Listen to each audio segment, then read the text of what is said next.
গোটা দেশের সঙ্গে আলোর উৎসবে মাতোয়ারা ত্রিপুরা রাজ্য। রাজ্যের বিভিন্ন প্রান্তে পূজিত হবেন মা কালী। দীপাবলি উৎসব উপলক্ষে সেজে উঠেছে শক্তিপীঠের এক পীঠ উদয়পুরের মাতা ত্রিপুরা সুন্দরী মন্দির। উদয়পুরে দীপাবলিতে 3 দিন ব্যাপী চলবে মেলা। দীপাবলি উৎসব উপলক্ষে মাতাবাড়ি সহ গোটা উদয়পুরে জোরদার নিরাপত্তা ব্যবস্থা, কোথাও মাছি গলার জায়গা নেই। রবিবার বেলা বেরাতেই পুণ্যার্থীদের ভিড় বেড়েছে, আছড়ে পড়েছে জনঢল। মাতাবাড়ি চত্বরে অনুষ্ঠিত মেলায় বিভিন্ন ব্যবসায়ীরা তাদের পসরা সাজিয়ে বসেছেন। সব মিলিয়ে রাজ্যে দীপাবলি উৎসবের মূল কেন্দ্রবিন্দু ত্রিপুরা সুন্দরীর মন্দির সেজে উঠেছে আলোর রোশনাইয়ে।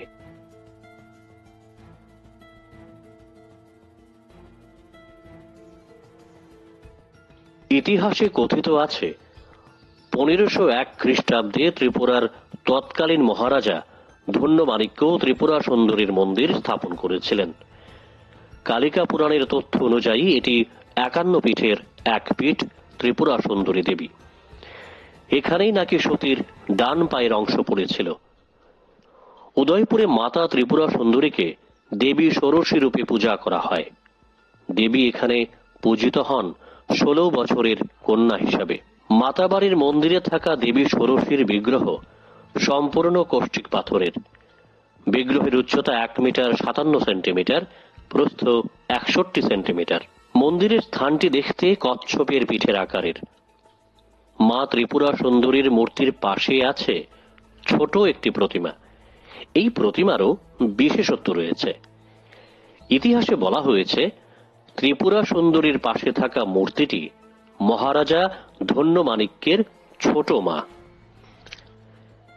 রাজা কোনো যুদ্ধ বা শিকারে যাওয়ার সময় সঙ্গে করে ছোট মাকে নিয়ে যেতেন এবং পূজা করতেন। মাতাবাড়ি চত্বরে আছেন বাবা ভোলানাথের মন্দির। মন্দিরে থাকা শিবলিঙ্গের সঙ্গে আছে হনুমানের বিগ্রহ। ত্রিপুরা সুন্দরী মন্দিরে থাকা ভোলানাথকে ত্রিপুরেশ্বর রূপেও পূজিত করা হয়। 522 বছরের এই ইতিহাস এখনো জ্বলজ্বল করছে মাতা ত্রিপুরা সুন্দরীর মন্দিরে। ইতিহাসের কোথাও কোথাও বলা হয়েছে মহারাজা ধন্যমাণিক্যের ছোট মা আসলে মঙ্গলচণ্ডী। তিনি নাকি দেবী ষোড়শীর আরেক রূপ। তিনি মন্দিরে পূজিত হন মঙ্গলচণ্ডী রূপে। রাজন্য শাসনে মন্দির পরিচালনার দায়িত্বে ছিল রাজ পরিবার। পরবর্তী সময়ে 1949 সালে ত্রিপুরা ভারতের সঙ্গে অন্তর্ভুক্ত হওয়ার পর মন্দির পরিচালনার দায়িত্ব বর্তায় রাজ্য সরকারের উপর। পদাধিকার বলে ত্রিপুরা সুন্দরী মন্দিরের প্রধান সেবায়িত হলেন গোমতী জেলার জেলা শাসক। বর্তমানে মন্দির সরকার পরিচালনা করলেও পুজোর অর্ঘ্য আহুতি হয় রাজ পরিবারের সদস্যদের নামে। এখন মায়ের পুজোর অর্ঘ্য আহুতি হয় প্রদ্যোৎ কিশোর দেববর্মনের নামে। ত্রিপুরা সুন্দরী মন্দিরের প্রধান ভোগ দেবী ত্রিপুরা সুন্দরীর পূজা অর্চনা নিয়ে কি বলছেন মন্দিরের পুরোহিত, শুনুন। বিশেষ পুজো বলতে আমাদের প্রতি বছর পূজা অর্চনার কোনো পরিবর্তন নেই। পূজা অর্চনা প্রতি বছর যেভাবে হয় ঠিক সেভাবেই চলতে থাকবে। সকাল 4:30 থেকে আমাদের পূজা অর্চনা কাজ শুরু হয়ে গেছে। এখন মায়ের পূজা, দুপুরের পূজাটা শুরু হবে। পূজার পর বলির কাজ এবং মায়ের অন্নভোগ। রাত্রিবেলা আবার মাকে স্নান করানো হবে। স্নানের পরে মায়ের আরতি, তারপর রাত্র 10টা প্রথম নিশি পূজা হবে। তারপরে দেওয়ালি স্পেশাল পূজাটা শুরু হয়ে যাবে। এরপরে বলিদান, বলি কাজ, হোম যজ্ঞ এসব চলতে থাকবে।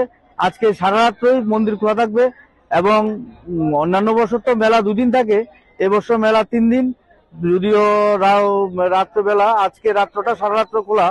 তারপরে আপনার সোমবার এবং মঙ্গলবার সেই রাত্র 11টায় মন্দির বন্ধ হয়ে যাবে। Bureau report, jam 24 news.